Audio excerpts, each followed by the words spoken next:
Let's move on to the second part of my talk, which is the long-term consequences of what people call the controversial projects. Now, I'm sort of adding this topic, which is not touched on in the paper that I shared with Professor Kwan, but I thought I wanted to add this part because this is kind of what I consider to be the unique or original contribution of my research, because no one has really followed up on what happened to those controversial projects in my view. Now, just to give you sort of a context, this is the very simple counting of the number of books published on Japanese ODA that had a very critical stance, and you can clearly see that there was the rise of publication on critical the publications that are critical to Japanese ODA around late 1980s and early 1990s. Now, in 2001, 2002, you also see another sort of the rise, and this rise is due to the debate that Japan should stop giving aid to China. So the second rise is mostly about Chinese aid, and the first rise from the late 80s to early 90s is mostly about the damage that the Japanese ODA is sort of incurring on many parts of Southeast Asia. And I'm going to sort of give you some example later on, but just to give you a sort of a flavor of the kind of criticism made by some scholars, NGO people, civil society.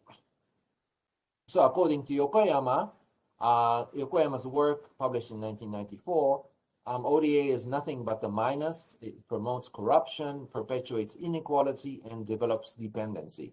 This is one sort of very typical type of ODA criticism. Another criticism by Suwa, published in 1991, Japan exports livelihood destruction through ODA. Another criticism by Murai, 1992, he said we should terminate governmental ODA and replace it with people-to-people cooperation. So there was a lot of criticism about Japanese sort of government-led ODA in the late 80s and early 1990s. And here are some concrete examples. So Thai Cultural Center, which was funded under the grant scheme by the Japanese government, it was created in Bangkok. But there was a lot of criticism by the mass media, NGO, and the consultants in Thailand that this is a Japanese cultural invasion. It's basically a concert hall, right? It's a very luxurious hall, but people say that this is too luxurious. Thailand don't need this kind of stuff. Thailand is still suffering poverty in the 80s, and why are we doing this big project? And in the middle picture you'll see kind of like a Japanese style architecture, and people thought that some people said that this is kind of a cultural invasion. This is, although the title of this building, the total package of this building is Thai Cultural Center, why are we having this very Japanese style garden in architecture? So there's a lot of criticism about this building and given as Japanese aid. And then, of course, the way this aid was provided was tied, right? So Japanese construction company was employed, not the Thai construction company, and a lot of the internal sort of material or the audio facility was provided by Japanese company. So this is another source of criticism. Okay, another example from the Philippines, the Bohol irrigation project funded in 1983. And this was basically an irrigation project to promote rice cultivation, eventually increasing the income of farmers. But after the construction, people found that water not reaching the downstream, and farmers are heavily in debt because they thought that the water will come. So they tried to sort of promote, to transform their land from producing other stuff to rice. So they invested, and some farmers borrowed money from the bank, but the water didn't come, and therefore there was a lot of criticism, and the NGO was really sort of angry about this project. And it was labeled as a total failure by Japanese media. It was broadly broadcasted in Japanese TV as a symbol of failed project. Here's another example from the Philippines, Batangas Port Development Project. This is a very huge project, port development. It was justified on the basis that the Philippine economy is growing and they needed port to sort of increase the port capacity so that they can they can import and export more of the Philippine goods. But the question is that they need to relocate the local residents, the squatters or people who didn't have the sort of the official land title in this old port. And in the process of implementation, there's a lot of forced eviction. So the media sort of highlighted this process of implementation and labeled it as the first kind of the bloody ODA project in history. There was a sort of a violent conflict between the police force and the local residents. I'm not sure whether you can see the cursor. Do you see the cursor? You don't? So we can see. Oh, you can see. Okay. So on the right hand bottom is the old port, and in the upper hand side is the under development port funded by Japanese aid. And on the two slides on the left are the pictures that I took after 30 years. The people who were relocated from this, so people who used to live in this area now live in a totally different area. And I want to do some research in how these people are doing. I'll talk a little bit about that later. The criticism is not just about human damage, but there's also an environmental criticism. And this is another example from the Philippines, Calaca Power Development Plant. This is a thermal, a coal thermal electricity generating plant funded by Japan. And the problem was that this facility was producing dust pollution, and it was impairing the health of the local residents. So some local resident commented that when there's a wind, you cannot even open your eyes or dry your laundry. It was that bad for the people who live nearby this facility. A lot of criticism came from NGOs, especially the environmentally concerned NGOs. And this one, Kota Panjang Electric Power Dam in Indonesia is perhaps the most famous or notorious in the history of Japanese ODA, because there was a lawsuit against Japanese government by local people. Now, local people assisted by Japanese aid NGOs and local NGOs. People said that this forced resettlement did not come with enough compensation for the resettlement. So a lot of Indonesian local residents came to Tokyo and then filed a lawsuit. Now, eventually, the Japanese government won, but this was one of the first incidents of a lawsuit filed against Japanese ODA. And also there's this an example of an underuse. You know, it's not very violent. It's not. It doesn't have to do with environment, but just an underuse of facility. And this is a Bataan Export Zone, sort of a wastewater treatment facility, and the capacity of the facility was always under use, lower than 20%. And there was a lot of debate about why are we creating this huge facility, although, you know, not many, I mean, the actual sort of the use rate is very low. Now, interestingly, if you look at the picture on the right, you see the basketball hoop right here. So although the facility itself is not very useful, people are still finding way to make use of this place, right? So this is kind of like a joke, but people are kind of using this area for something else. Okay. Now, interestingly, after 30 years of criticism and after I had the opportunity to visit most of those controversial projects myself from 2016 to 2018. Now, my impression is that most of these heavily criticized projects turn out to be very good projects, mostly welcomed by local people, even by those who are against or people who are kind of angry at those projects back then. And this kind of demonstrates the fact that a lot of things happen in 20 to 30 years. Now, when there's a criticism, of course, the government will respond, people will respond, and they try to make things better, right? Naturally. Now, but when we sort of look at the project, we don't spend enough time to monitor what happened to those projects in the long term. Now, of course, there are governmental schemes to do a post-project evaluation, but that kind of evaluation is conducted usually only after 3 years or 5 years, not 10 or 20 years.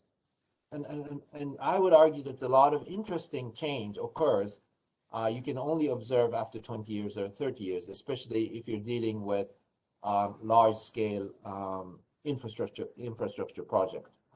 I'm not going to talk in detail about each of these, what happened, what triggered this positive change, but my general argument is that a lot of the controversial projects turned out to be a very sort of a welcomed, positive project perceived even by those who criticized the project in the very beginning.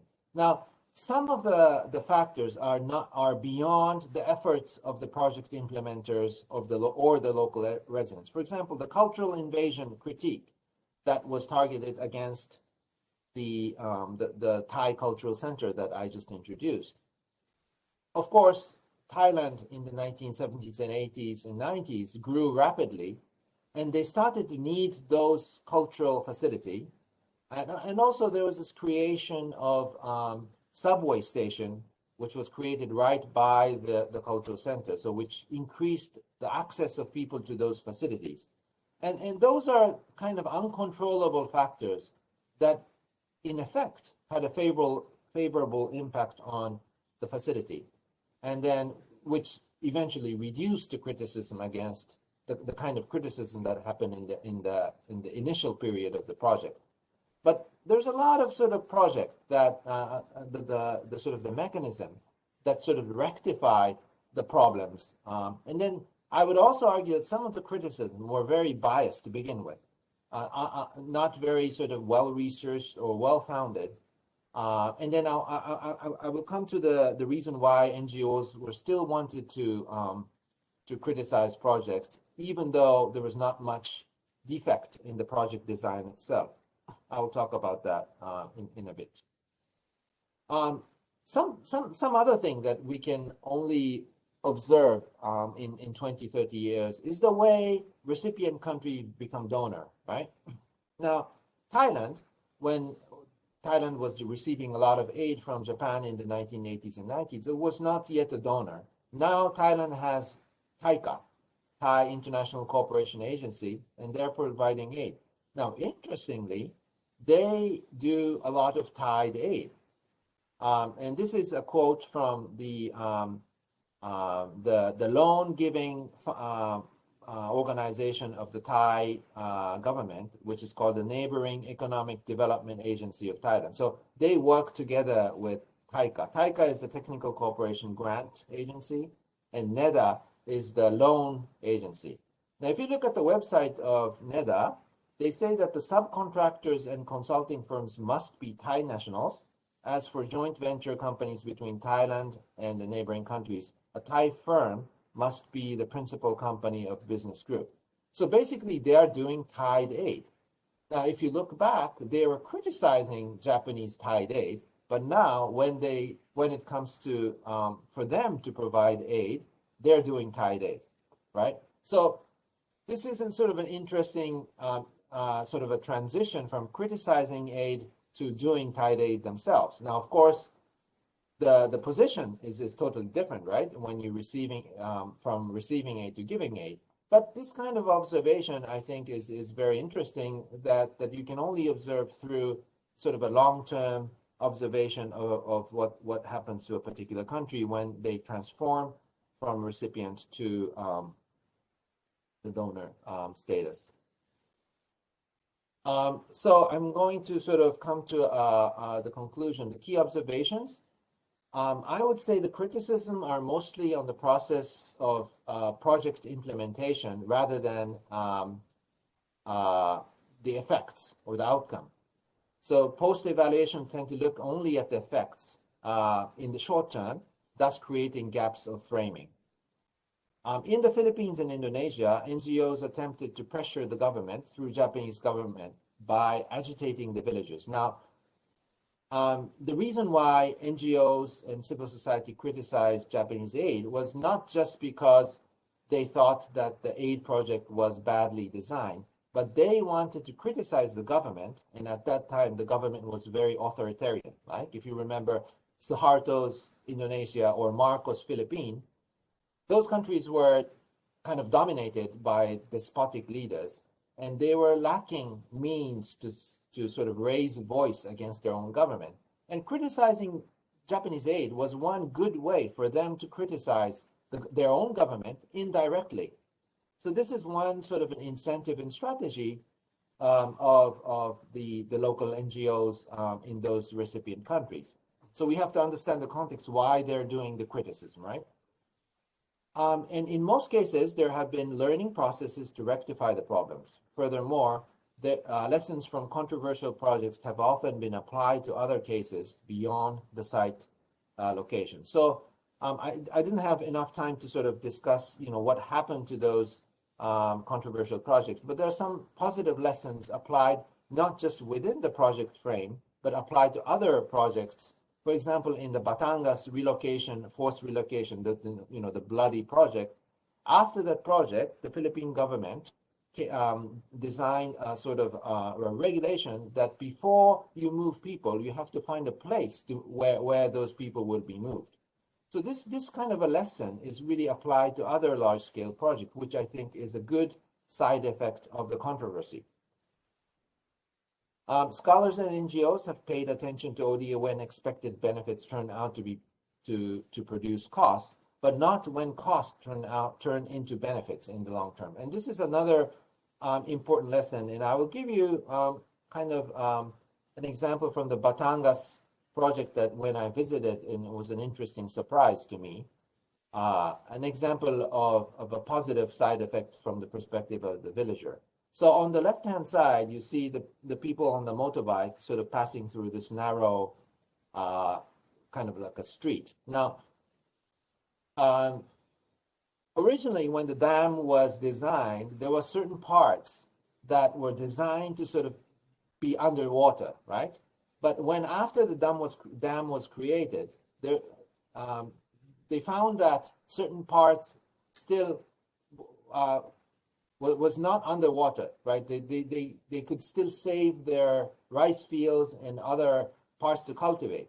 So these people eventually, because certain parts were designed to go underwater, they were sort of compensated by given other locations or other land, right? But their old land is still surviving. So they have two lands to cultivate now. And so some people are kind of happily going back and forth between their new land and their old land and getting income from those two places, right? This kind of thing I thought was pretty interesting, or unintended consequence of this project. And another typical unintended consequence, and I don't know to what extent this is really unintended, but on Dam Lake, people start doing some fishing, right? This is not the main function of dam, right? But people start to sort of cultivate fish, and some people get a lot of income, not just fishing, but tourist industry. Like, people, these dams, because of the scenery is so beautiful, they start to attract some tourism. And then people start to open up restaurants, lodging, and things like that to sort of generate income. When I think that when people designed this dam, I don't think the engineers had this evolution in mind. But if you look at what happened to these dams in 20 years, 30 years, you start to see how people adapt to these changes. And another point that I wanted to mention is I touched on a little bit about the sort of the biased criticism. Some criticism by NGOs was not well founded or didn't have kind of the empirical backing for their criticism. But I still think that they really had a function, or they really had the role to play. First of all, because of the criticism by NGOs and civil society, it ignited public interest in foreign aid. A lot of the students got interested in, okay, what's happening, right? So that criticism was happening in late 80s and 90s when I was a college student. And a lot of the publication was against ODA or how bad Japanese aid was.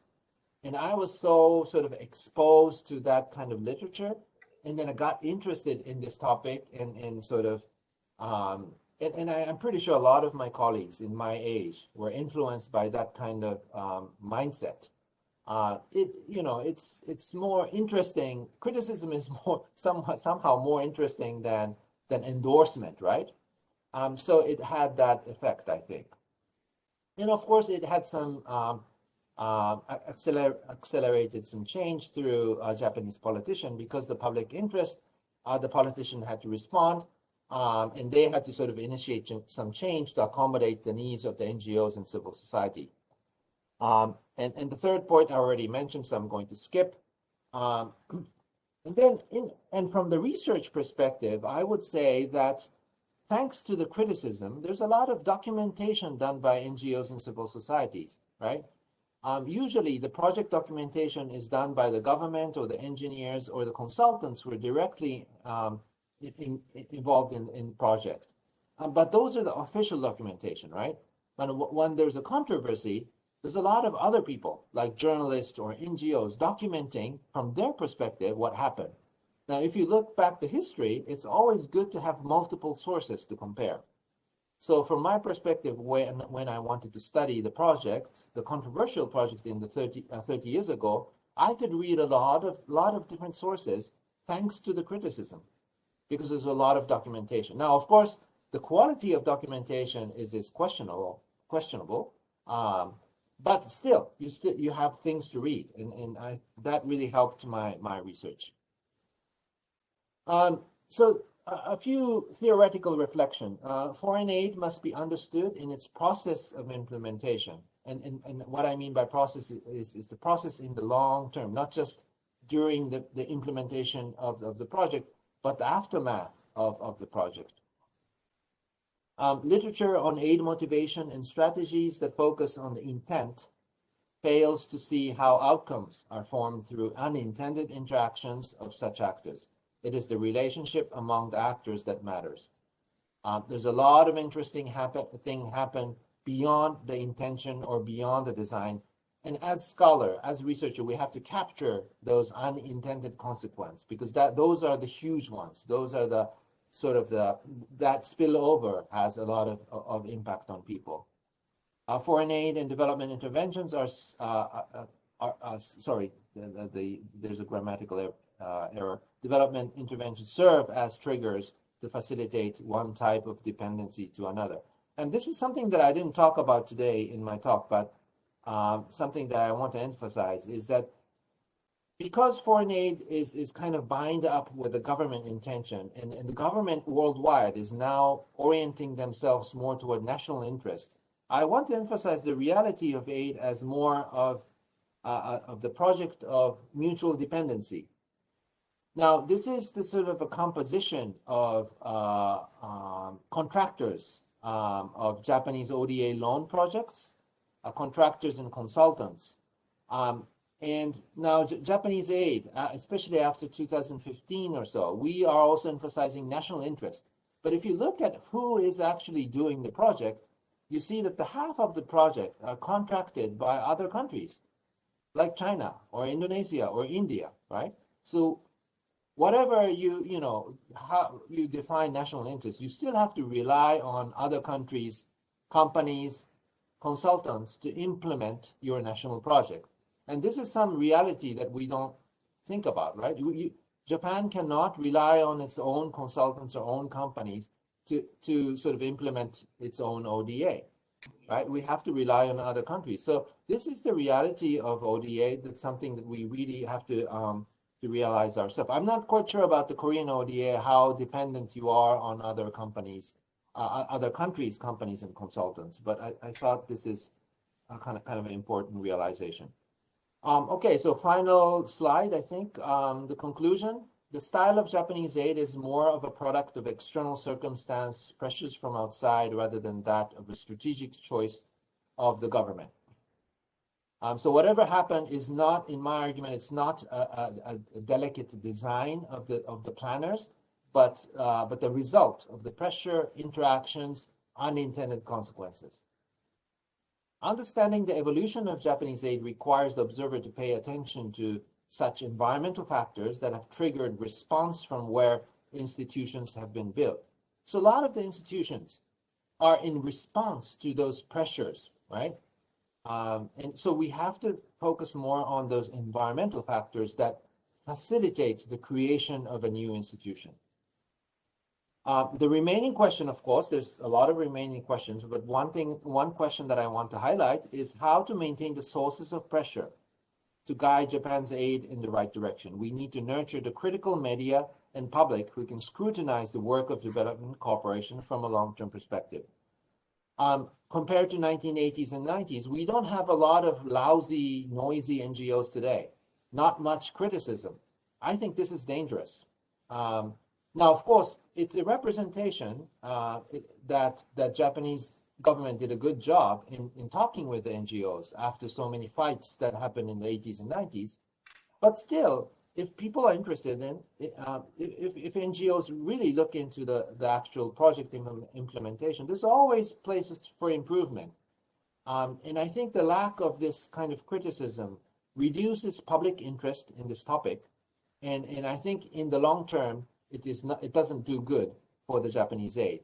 So I think the role of the researcher and the university is really, you don't have to criticize for the criticism's sake. But if you look things carefully, there's always place for improvement. And then we have to raise voice so that there's more, discussion going on, debate going on, which I think will eventually improve the quality of aid. Thank you very much for your attention, and I welcome your thoughts, comments, criticism, whatever you want to say. Thank you very much.